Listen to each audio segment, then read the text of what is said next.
Historically speaking, workflow automations have been inside of CRMs for probably about the last 20 years or so, maybe 10 to 15 if we're being more accurate. And this is a concept that is really fun for me because I remember being in high school and being at my parents' house and sitting at a desk observing a whiteboard that I now use, and you've probably seen in some of the backdrops of my videos, as Mark shared with me the idea of what a workflow automation was, and more importantly, how he was building and developing a workflow automations engine. So that is the actual infrastructure. So workflows have very much been a part of my life for the last 15 years or so.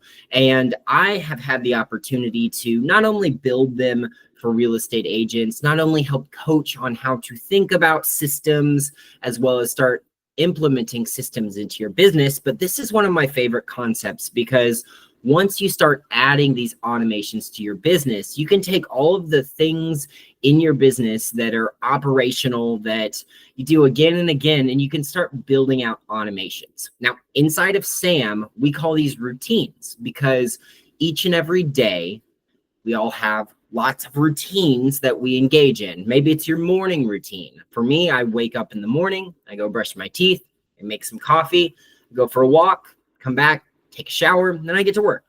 That's my morning routine. Maybe in the evenings, we have our evening routine for getting ready to go to sleep, or maybe even our routine of getting to the office. Whatever that is, there's lots of routines in our life. Now, routines are going to be a modern take on traditional workflow automations, and there's a very big reason for this. So historically, when Mark and I would help a real estate agent learn how to build automations, there were a couple of steps we had to engage in. The very first one would be a 2-week time audit.